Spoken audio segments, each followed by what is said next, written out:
أعوذ بالله من الشيطان الرجيم.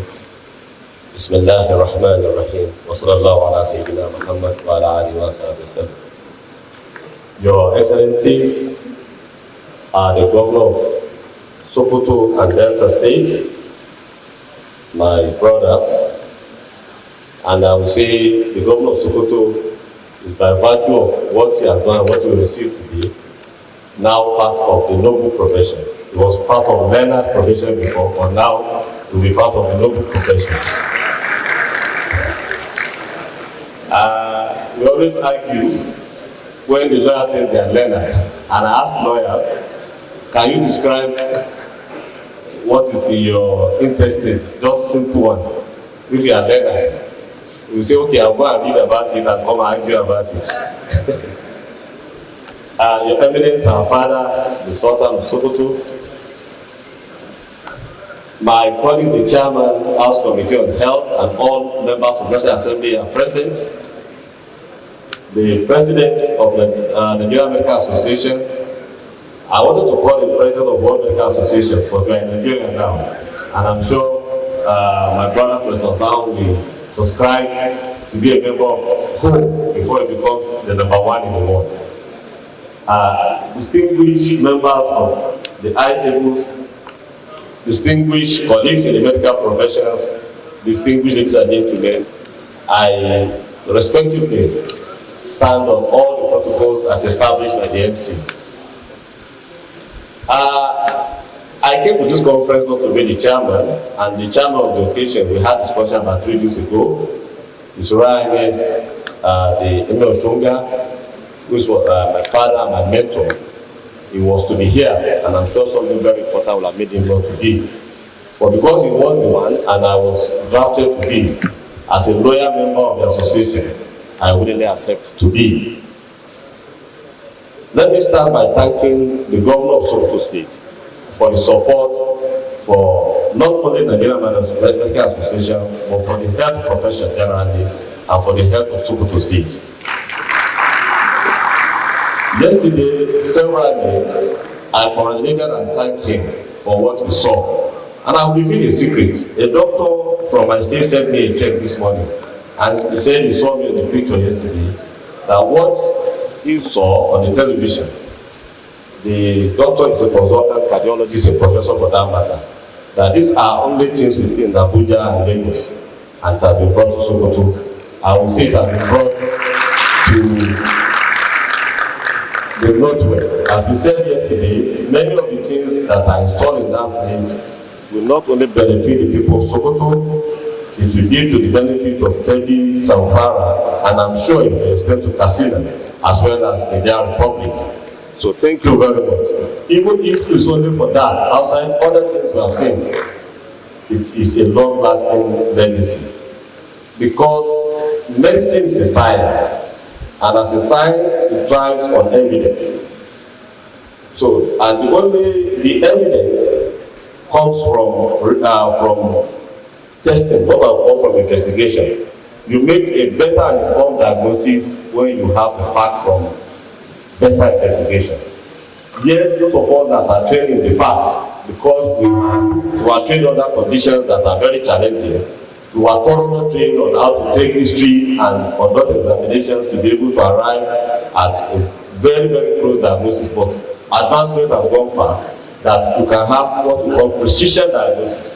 Just like when we were there yesterday, the ENT surgeon was telling us that it's now possible to be able to go through tiny, tiny holes and make specific diagnosis in ENT. Thank you, Your Excellency. And I want to thank my senior colleague and my senior in this position I am now, whom we have interacted since when he was in this position. I was then in the other side within the NGO. That's His Excellency of the COA. For what he has been doing to medical profession, it's on record that the National Health Act, which we started in 2004, it was only when he was the chairman of the Health Committee of the Senate that that bill was passed. And this morning, before you came, Your Excellencies, Your Royal Highness, one of the initial lectures we listened to was about health law. And the Speaker quoted severally the provision of that health act. But far and beyond that, is the first law in Nigeria that first and foremost define and make health a right. The Constitution has a big lacuna as far as health is concerned. The Constitution of Nigeria 1989 as amended has several provisions on education and responsibilities for various levels of government. But we didn't have that until when we passed the National Health Act in 2014, that we clearly know who is responsible for what and who does what's the responsibility of the professionals and the responsibility and the right of the patient. And more importantly is the creation of at least the first tranche of fund to take care of the base of the healthcare, which is primary healthcare. Thank you very much. But in addition to that, we were in Asamba, I think in the year 2019, and for National Medical, the National Council on Health, and I've interacted severally with your head of insurance. Delta State is the leading state as far as health insurance is concerned in Nigeria. And I will be speaking a little bit about that in my remark. We are not disappointed you are a doctor. Thank you very much. My remark will center on three key things. One, the theme of this conference, which I'm sure the speaker will do very well to it, was to say that we give thanks to Almighty God, because Nigerians, we are country of believers. We have the pandemic, and the belief and the trust of the other world, if I put it, is that in Africa, particularly in Nigeria, the most populous part of Africa, will be picking dead bodies on the streets because of the pandemic. But we should give ourselves a round of applause as a country. We have done very well as far as COVID is concerned. We are able to achieve this because of all of us that are here, particularly when I say all of us, the health professionals, the medical doctors, you have done wonderfully well in terms of the response we have done to COVID. As National Assembly, we have done our own part as well in terms of addressing not only the pandemic but looking at the future. Before 2019, or as at 2019 when the pandemic came, we had only 3 labs that can do molecular testing in the whole country. As I speak now, we have more than 90. As I speak now, all the federally owned tertiary hospitals, Federal Medical Center, Federal Teaching Hospitals, have well-equipped facilities to conduct molecular lab. They all have isolation center that can take care of 30 beds. We didn't have that. I remember in January 2020 as a committee, we went with the Senate President to Gwagwalada there to try and even have the first center in Abuja that isolate patients. There was not. It was only in Lagos because of Ebola then that had what we call isolation center. But as we speak, about 61 federally owned hospitals have such isolation center. All of them also have facilities for intensive care units, at least minimum of 20 to 30 beds, with all things there. So we are already prepared if there will be another pandemic. But far beyond that, as a country, the National Assembly also provided resources, and we have strengthened 2 of our research institutions, Nigerian Institute of Medical Research and Nigerian Institute of Pharmaceutical Research. We provided enough funds for them. They now have relevant equipment, not only to be able to conduct diagnosis, but to conduct research and to be able to evaluate any claim of treatment. These were not possible as at 2020. Like when we talk about new variants, it is not challenging for us to be able to analyze and detect and sequence any variant of any virus in Nigeria now. So, in addition to that, we have strengthened NAFDAC to be able to support testing of any claim of drugs or vaccines that will be able to address any issues that relate to either virus or any other pathogen. These were not possible before now. So we've used the opportunity of the pandemic to get adequate funding for the sector and to strengthen all these institutions. The final one, which we are trying to achieve, which we have not, is the issue of manufacturing of vaccines in Nigeria. We made a grant an arrangement between the federal government and the private sector to establish the bio vaccine. But we went into it and we see that there are challenges with it. We are resolving it. But we already have 10 billion naira allocated in the 2020 budget, which is still reversed, is still standing. And Nigeria, and we as National Assembly are providing 50% time for that. I want to assure Nigerians that within the shortest possible time, we start to produce vaccine in Nigeria, and Nigeria will be a vaccine producer. Yesterday, His Excellency Senator Dr. Okowa mentioned about financing. We cannot achieve good healthcare in the country without financing. It's evident also raised it, and the governor of Sokoto mentioned it. The edifice that we commissioned yesterday has fantastic equipment and has personnel, but can only be sustainable if there is funding. The governor or the government cannot continue to put fund there, but there must be access to everybody irrespective of their level of economic power. We can only achieve this through insurance. We as National Assembly have tried that since we came in, we passed the National Health Insurance Authority Act that makes health insurance now mandatory. Unfortunately, it was not signed when it was given to the president. But I want to use this opportunity to assure Nigeria that yesterday the Senate recommitted the bill and had corrected the president's observation. The main observation that finance kicked against was that we created a new tax of taxing telecom user.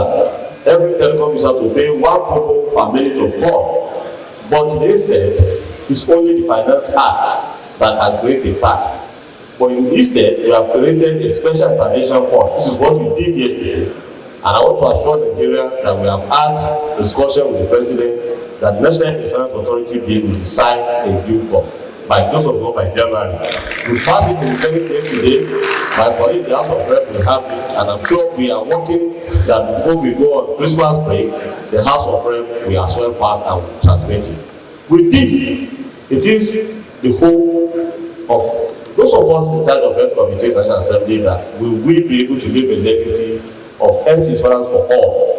It can only be for all if we have vulnerable group fund. That is the one we have. We've created that fund, and we have been able to provide how that fund will be funded through several sources. Basic Care Provision Fund is one. There will be other funding. With Basic Care Provision Fund, every state, just like Delta is doing now, will also be expected at least contribute 1% by their own revenue. But we are creating a special national fund, which the president will launch in January hopefully. With health insurance, it means everybody, anywhere you are in Nigeria, whether you are in Logodadi or you are in Calabar or you are in Ogeshwa, you should be able to have a card to access healthcare that is quality and that is accessible. Finally, in my comment, I mustn't go without talking about the current situation of the health sector in Nigeria. The interprofessional rivalry is worrisome to us. When we came on board with it as the current committees, I found out that we have 13 regulatory bodies. Almost every tiny part of the health industry now have a body, and people are asking for more. What we used to know, there are 3 main regulatory bodies: medical and dental, pharmacies, and nursing. But now we have even the dental therapies, dental technology, health records, everybody. But the challenge about it is that everybody or each one are not staying in their lane. People try to want to cross lanes. Everybody wants to be a doctor. But it's not necessary. As they said, the sky is very wide. Every bird can fly in it, but people to fly on their lane. But I think as medical doctors, since this is a gathering of doctors, let us re-examine our position and our profession. Let us play our role as the leader of the profession and play it diligently. NMA should not sleep. NMA was asleep around 2004 and thereabout, and things happened. We must be awake to our responsibility for the health sector, for the health care, and for the health profession. On our part as National Assembly members, we are willing to be able to give the profession the sanity it desire and will continue to do this. And on this note, finally, last week we were here in Sokoto for the foreign medical training trade licensing exam. It's worrisome the numbers of Nigerians that go abroad to train and the quality of training they receive. Because the failure rate in that exam was very high, and it's of concern to us. and I know this is a national platform. I think I want to use the opportunity to warn parents and guardians to be aware of where you send your child to go and learn outside this country. Whatever it is that is happening in our country, our medical training is still one of the best in the world. Because when Nigeria graduates here and they take any exam outside this country, they pass it. But we are worried that people who are trained outside, they come here, they don't pass our exam. So what parents and guardians don't believe, they believe as if, oh, people are frustrating them. But more importantly, we agree with the National Medical and Dental Council to introduce the 6-month exam. But yesterday, what we saw they published, as National Assembly member representing the people, we are concerned about it. I want to tell Nigerians that we are looking at this. We have invited the Medical and Dental Council and the Board of Examiners to appear before us on Monday so that we can look at that. So parents, guardians, and Nigerians should not be agitated. We will look and decide to agree on what will be good for the profession and what will be good for the citizenry. We are elected to represent the people, but we are also representing the people. We have to look at the standard, because medical doctors are trained, as we did in our home, to save life, and we cannot allow quacks to go in outside their practice. But also we have to look at everything to protect citizens, so that when they desire to achieve or to attain the degree of medicine, they are not bothered. On that note, I thank you very much for the opportunity. God bless.